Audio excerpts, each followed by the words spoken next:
Hey, welcome back to the Refund Arcade YouTube channel. We've got the Pigskin project cabinet underway. You can see the monitor's missing. You can see there's a monitor on the floor, and we've got a Wells Garner K4900 chassis set up back there. And you can see that the coin door is now on. This is a new coin door. The old one's been pretty banged up and bent, and we'll see what we can salvage and maybe sell on cloth, but it is, at least the black piece can be sold, but this piece, I don't know what happened. Someone decided to just bend everything and destroy it. Anyway, the Hap coin door that I have, there's a good bit of plastics on this thing, but thankfully it's not going to be going through the ringer. It's just going to be home use only. But set up here, we got new locks on everything as well. Actually snagged the old tilt sensor here, or kind of the, we're gonna put a little pad back here to keep this steady, and then we'll wire everything up. Nothing's been wired yet, but you can see that the blacks are a little bit more crisp, right?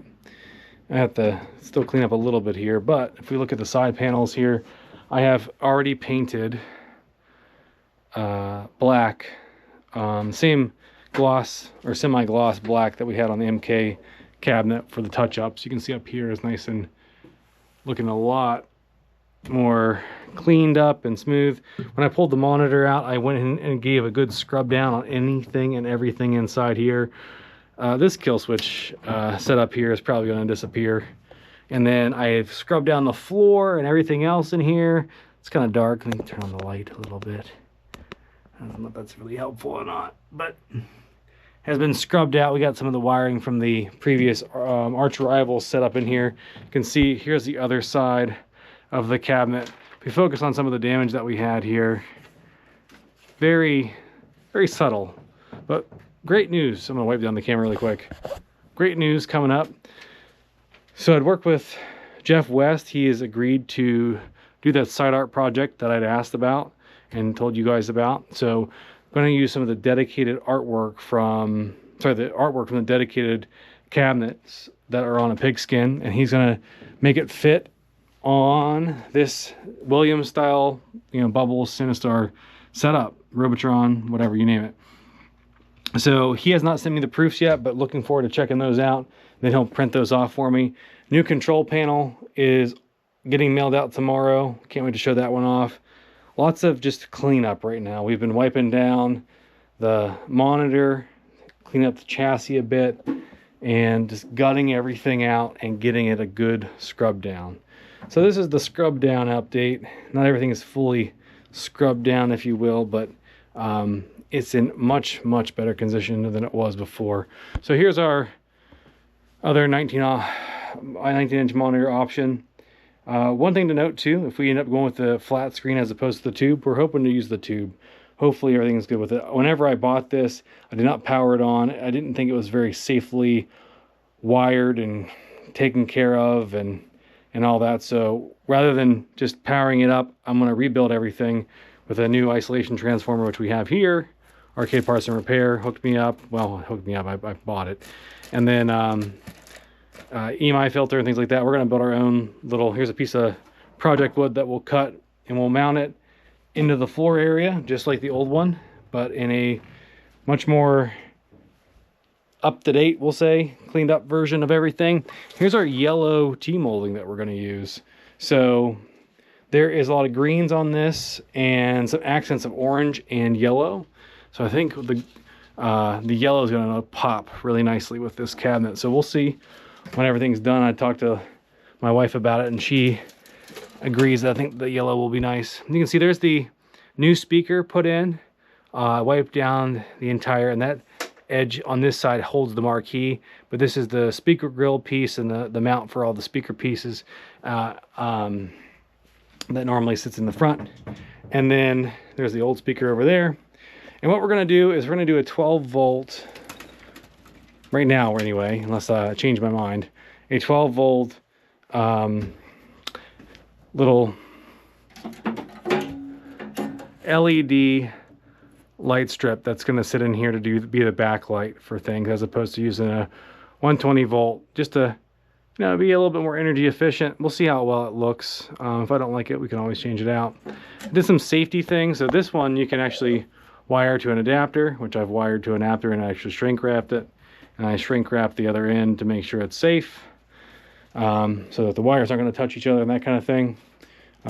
Shrink wrap the individual wires and then crimp them all together. But lots of things to do still. So after the full wipe down, we're going to start working on the control panel when that arrives. I've bought some black vinyl because the control panel overlay does not actually, for the Pigskin that I have, is not going to go all the way around this piece of wood. It kind of stops about here, which is a kind of a bummer, but it does cover up the top part.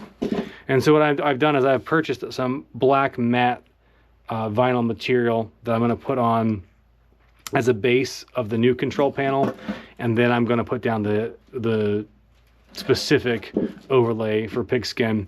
We're also going to be cutting the marquee. I've prepped some of the lineage, so we've pulled the marquee off of the arch rivals here, and I'm using that as a template to cut to make sure it will fit the cabinet for the Pigskin that's underneath there. You can see the black lines, areas that I'm going to end up cutting. You can see it goes all the way across here. So that was something that we've kind of prepped, but I'm not going to cut right now. We had some T-molding options that I had gotten samples from tmolding.com. You can see here's an orange, and here's a green. So the green here that we have is a little bit lighter than the marquee and a lot of the overlay stuff. So I'm kind of glad we did not buy the green, because it wouldn't have matched very well.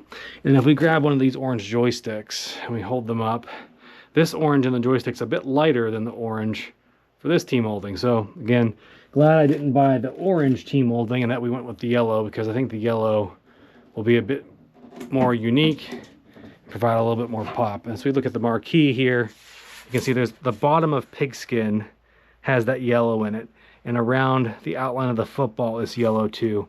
So with that, I think it'll look great.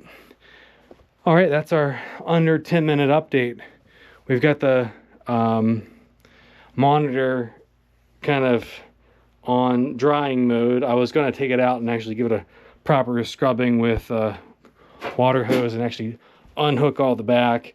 In the previous monitors I've worked on, the neck board isn't always kind of caulked or glued in. You know, I know that the folks have done that in the past.